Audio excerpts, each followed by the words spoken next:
meu nome é Marcos Brito, esse é o canal Parlatório do Fim, Eventos Finais. Estamos aqui em mais um sábado para uma porção da Torá, uma paraxá, que é a expressão hebraica para porção. E Torá são os 5 primeiros livros da Bíblia, que vai de Gênesis a Deuteronômio.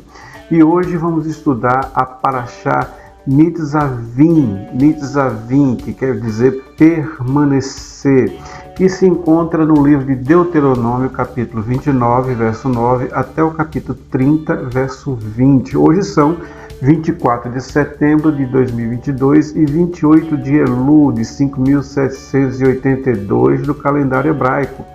Vamos então estudar a paraxá. Vamos juntos pelas páginas da Bíblia.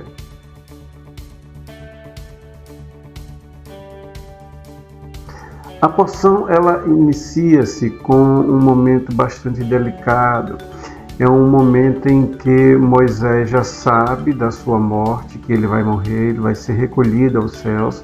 Isso foi um aviso que Deus deu para ele, enquanto ainda caminhando pelo deserto, em função de uma ordem que Deus deu para ele, para não bater na rocha, mas sim falar à rocha, para que a rocha pudesse dar água.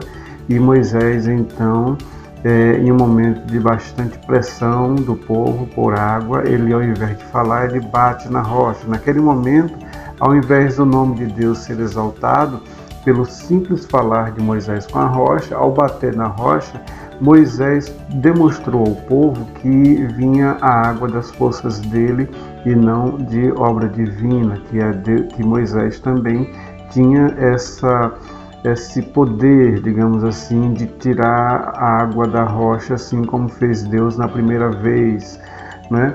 E aí Deus disse a Moisés, revelou a ele, na verdade, qual seria o momento da sua morte. E Moisés, então, nesse momento, já sabendo disso, ele vai ao povo mais uma vez, repete todas as ordenanças de Deus e lembra ao povo de todas as maravilhas que Deus fez ao povo, e ele coloca essa expressão Nitzavim, que quer dizer permanecer, para que o povo pudesse permanecer fiéis às leis do Senhor.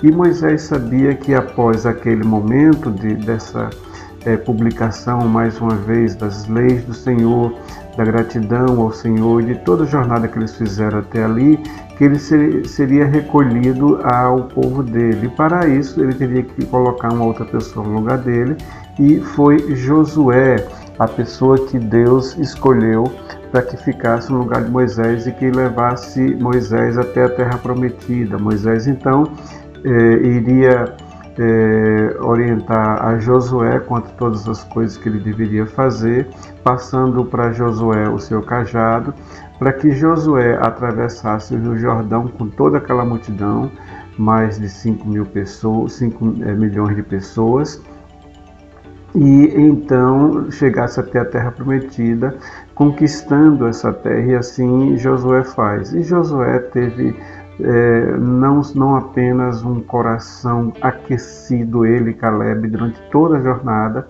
mas também teve um grande professor que foi Moisés.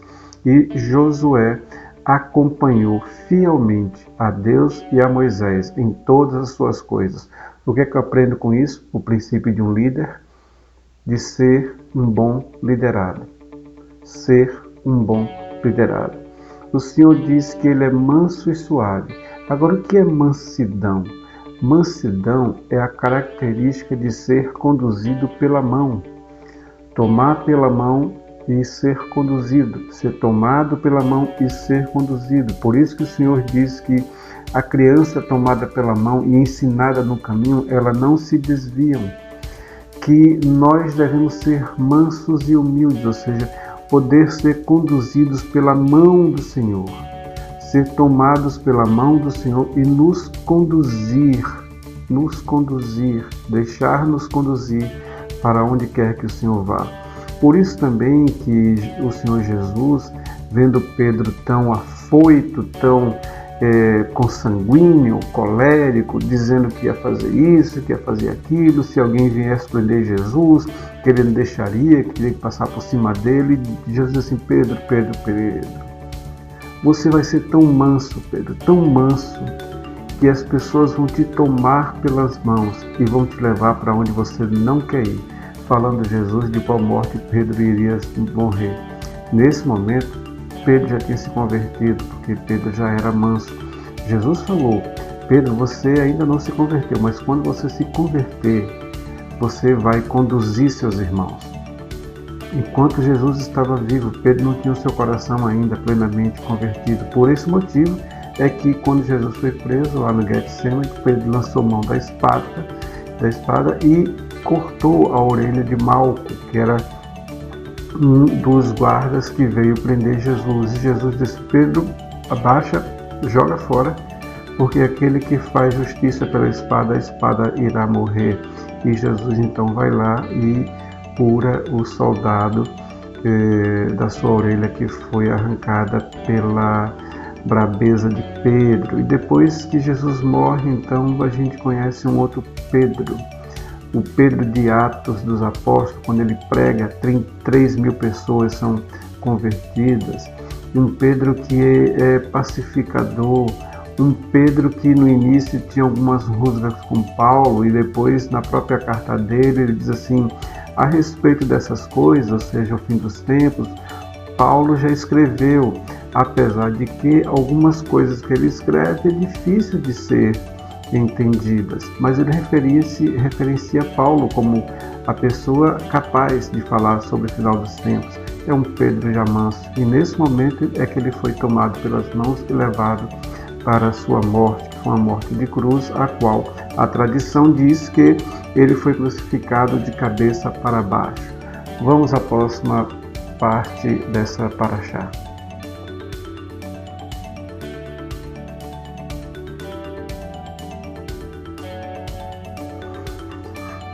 Em seguida, a paraxá continua com Moisés advertindo ao povo sobre a sua conduta e lembrando ao povo o seguinte: vocês vão entrar agora em terra estranha, essa terra tem que ser conquistada. Vocês, quando habitarem, vão habitar ao redor de pessoas que já existem e pessoas e culturas que são diferentes das nossas. Não se deixe influenciar, não se deixe permitir que a nossa crença em Deus seja apagada ou que a gente se envolva com costumes que não são nossos, por exemplo, idolatria. Então vocês devem se afastar da idolatria, porque há um único Deus, somente um. E nessa questão de costumes e idolatrias, havia também nas civilizações ou nas tribos vizinhas que eles habitavam a conduta de sacrifício de pessoas, de crianças. E Deus adverte: não faz isso não, isso não é procedente. Isso irá vos afastar de mim e será o destino da destruição de vocês. E foi porque se envolveram tanto com outras culturas, outras crenças e idolatrias e sacrifícios que o povo de Deus, o Israel, foi levado a cativo tantas vezes, né? Foram perseguidos tantas vezes. Foram perseguidos e cativos pelos assírios, pelos babilônicos, foram perseguidos e mortos pelos romanos, e tudo isso por idolatria, por seguir a outros deuses, por fazer práticas como o sacrifício de pessoas, né? Que é totalmente contrário ao que Deus quer, que valoriza a vida em seu 100%. Tanto é que a palavra diz em João 3,16 que Deus amou a vida do homem de tal maneira que deu seu próprio Filho para que a vida do homem fosse preservada. A vida nossa é uma dádiva, não pode servir de sacrifício para absolutamente nada. Não se deve ser sacrificada por absolutamente nada. O sangue que corre em nosso corpo é um sangue santo, é um sangue sagrado, não pode se oferecer ou ceder para sacrifício nenhum. Só existe um único Deus, é o que diz a Shema, que quer dizer, essa palavra Shema quer dizer ouve, e se encontra em Deuteronômio, capítulo 6, a partir do verso 4. Shema Israel, Adonai Elohim, Adonai Echad. Ouve, ó Israel, o Senhor Deus é Deus único. O mundo foi criado por um único Deus, não por 10 deuses, como diz algumas mitologias, não por 3 deuses, como diz outras mitologias, não por guerra entre deuses, e essa guerra entre deuses gerando faíscas e fagulhas a ponto de criar o universo como existe. Não, foi criado por um único Deus, o Deus Criador dos céus e da terra, o Senhor Adonai, Elohim, El Shaddai. Foi Ele que criou todas as coisas, através de seu Filho Jesus Cristo, como está escrito no capítulo de João, do Evangelho de João, capítulo 1, ou então no livro de Hebreus, capítulo 1 também, tendo Deus outrora falado com nossos pais, os profetas, hoje nos fala Jesus.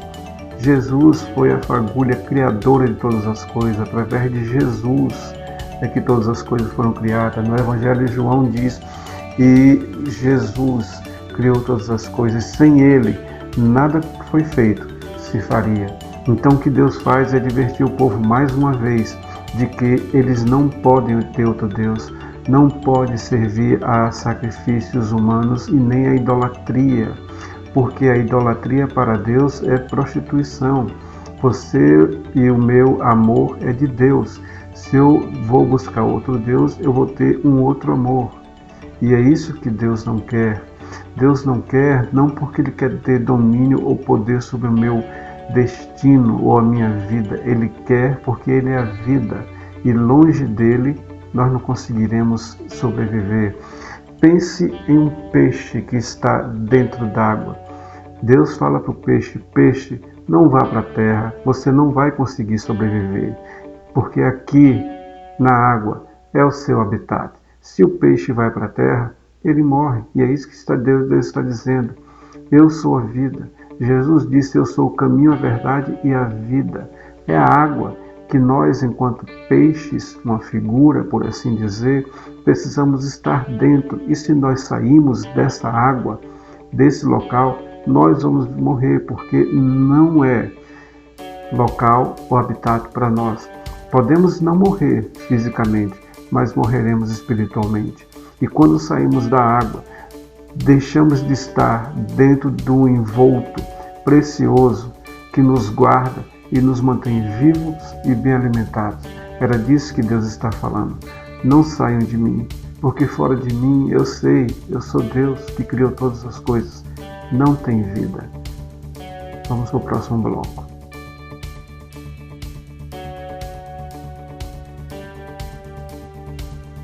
A Paraxá continua, Deus exortando o povo mais uma vez a não se envolverem com pessoas que têm outros costumes, com povos que têm outras tradições, inclusive, como falamos no quadro anterior, quanto a sacrifícios ou idolatria. Mas Deus também adverte que o contrário também deve ser com muito cuidado. Não buscar a idolatria, mas se porventura outros povos com outros costumes se chegarem a ele, eles não assimilarem essas culturas dizendo que são povos, são pessoas e são de Deus. Não, tem que haver separação. Deus diz, olha, vocês não podem ir adorar, mas se chegarem idólatras aqui ou trazendo outros costumes que tragam para você destruição, morte e uma vida diferente dessa que nós estamos vivendo aqui, vocês também devem rejeitar e não aceitá-lo como sendo eu que os enviei. Isso nos traz uma reflexão bem profunda quando vemos Deus falar sobre isso, porque muitas vezes nós nos encontramos aceitando doutrinas, aceitando direções, aceitando ministros, aceitando orientações como se fosse de Deus e não são. Nós temos que estar com os ouvidos abertos, os olhos atentos e a mente e o coração sensíveis à palavra de Deus, porque o Senhor diz que nesses últimos dias virão muitos que irão tentar iludibriar, tentar falsificar, misturar a verdade com a mentira, para que possa ganhar nas costas daqueles que são cristãos. Devemos estar atentos nesses últimos dias a falsos profetas. Vão se multiplicar muito e muito e muito. Deus não quer o benefício da dúvida. Deus não quer impureza de coração. Deus não quer ouro nem prata. Ele quer um coração piedoso. Foi isso que ele viu em Davi. Oferecer a Deus ouro e prata é consequência de um coração piedoso, mas se eu não tenho um coração piedoso, eu posso oferecer a Deus toda a prata e ouro do mundo e não serão aceitos. Vai ser construída alguma coisa, mas Deus não está lá. Lembre-se do segundo templo, o templo de Herodes, um templo suntuoso, a ponto de o platô onde está o monte do templo ser aumentado para que coubesse o templo. Mas a Arca da Aliança não estava ali. Deus não estava presente, e por Deus não estar presente, o filho dele foi sacrificado, foi levado à cruz. Então vamos ficar atentos, não só a não ir a lugares que não devemos, mas quando esses lugares que não devemos estar vier até nós sabermos separar e colocarmos uma barreira entre nós e eles, para que nós não venhamos a sucumbir em um mundo tão vil e perverso. Vamos ao próximo bloco.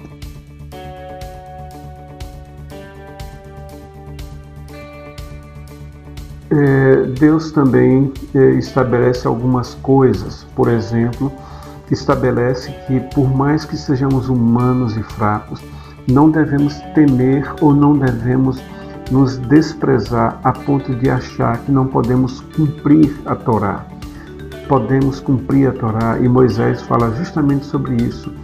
Não tem problema, nós vamos estudar e um dia nós vamos aprender a Torá. E à medida que nós formos andando e estudando a Torá, mais Torá estará em nossas vidas. O próprio Paulo fala que o Senhor vai cumprir tudo, absolutamente tudo que Ele planejou em nossa vida até o dia de Cristo, ou seja, até o dia do arrebatamento, ou até o dia que eu vier a falecer e no meu falecimento, esperando o arrebatamento para estar com o Senhor e receber um corpo incorruptível, até esses momentos, ou seja, ou de morte ou do arrebatamento, Deus vai fazer com que nós, em Cristo, venhamos a ter um corpo incorruptível e possamos então cumprir toda a Torá, toda a Bíblia, toda ela. Vamos cumprir, estarmos diante de Deus com o corpo incorruptível, com o cumprimento da Torá. Uma outra verdade que Deus coloca aqui para terminar essa paraxá, Deus diz que de tudo que devemos escolher a palavra de Deus, para que tenhamos a vida. E a palavra de Deus é Jesus. Evangelho de João, capítulo 1, e o Verbo se fez carne, e a palavra de Deus se fez carne e habitou entre nós. E a palavra de Deus tabernaculou, morou em um tabernáculo, como esse tabernáculo de carne. Nós vamos ver um pouco mais sobre o tabernáculo nas festas do Senhor. Que vamos ver um pouco mais sobre tabernacular. O que é tabernacular? É Deus morar em nossas vidas. Deus morar em nossas vidas. E em tudo que devemos escolher a Torá, a palavra de Deus, escolher Jesus. E isso acontece quando eu digo sim a Jesus, eu te escolho como meu único e suficiente Salvador. Onde quer que eu esteja, no meio da rua, em um shopping, em uma loja, em uma igreja, em um salão, não importa. Não importa. O que importa é que eu escolha Jesus como meu caminho, porque Ele é o caminho. Artigo definido, o. Ele não é um dos, e não é qualquer caminho que leva a Deus. Ele diz, eu sou o caminho, a verdade e a vida. O caminho, porque não existe um outro. A verdade, porque a verdade não é relativa, isso é uma mentira, que diz, não, a verdade é relativa, eu tenho a minha verdade, você tem a sua verdade. Não, a verdade é uma pessoa. A verdade é a pessoa de Jesus Cristo. Jesus Cristo não é relativo, é uma pessoa. Ele é a verdade. Então a verdade não é relativa. A verdade e a vida, ou seja, não há vida longe de Jesus. Eu estou em Jesus e vivo muito bem. Não, não vive. Você acha que vive muito bem. Você acha que vive muito bem, mas não vive. porque a vida verdadeira só está em Jesus. Shalom, shalom, shalom, shalom. Shavu a todos, até o próximo sábado, até o próximo Shabbat, se Deus assim nos permitir. Shalom, Deus abençoe.